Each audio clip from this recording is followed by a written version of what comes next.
Hello guys, and welcome back to the channel. In today's video, we're going to explore how to use Clonezilla to clone a disk step by step.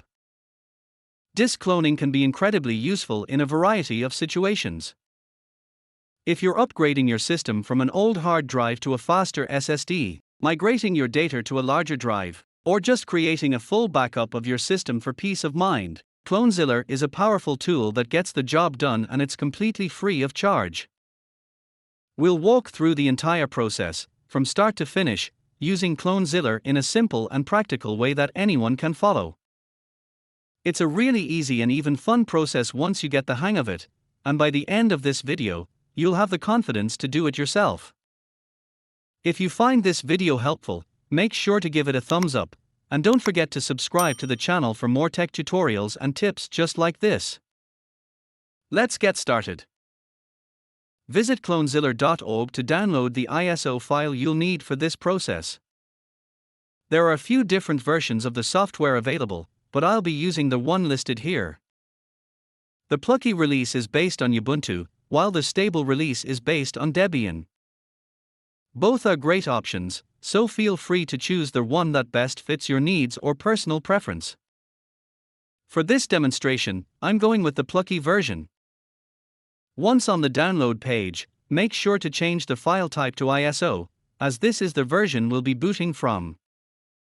This ISO contains the Clonezilla live environment, the actual tool we'll be using to perform the disk cloning. If you're working on a physical machine, you'll need to use a tool like Rufus or Ventoy to create a bootable USB drive from the ISO. However, for this video, I'll be showing you the process in a virtual machine so it's easier to follow along. Don't worry though, the steps are exactly the same whether you're doing this virtually or on real hardware. Now, I've already set up my virtual machine with two drives. The source drive is disk 0 with 60 GB of data, and the destination drive is disk 1, which has 120 GB. I'll go ahead and reboot the system now using the ISO file we downloaded. When the system boots, you'll be presented with a startup screen featuring several options. I'm going to select Clonezilla Live, VGA with large font and to RAM. It may take a few moments to load. Next, you'll be asked to select your language. I'm choosing English, and I'll stick with the default keyboard layout. Press Enter to launch Clonezilla. There are a few different modes you can use, but for full disk cloning, select Device to Device. This allows you to copy everything from one drive to another. I'm going to accept the default settings and go with disk to local disk. Now it's time to select the drives. In my case, SDA is the source disk and SDB is the destination. Select your drives accordingly.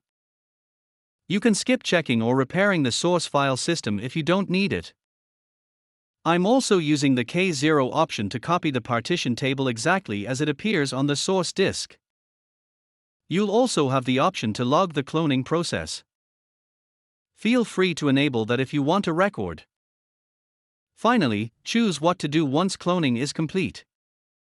I'm going to have the system shut down automatically. Hit Enter to begin.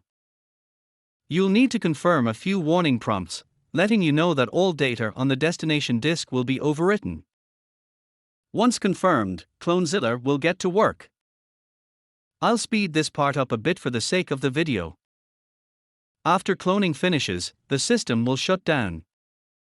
I'll now reconfigure the virtual machine to boot from the new 120 GB drive. Once we boot into the system, let's check disk management. You'll see only one disk, and it's our new, fully cloned drive. If I connect the original 60 GB disk, you'll see that everything has been duplicated exactly, including all the partitions. The only difference now is I've got 60 extra gigabytes of space available. This concludes our demonstration of Clonezilla. If you found this walkthrough helpful, please take a moment to give the video a thumbs up.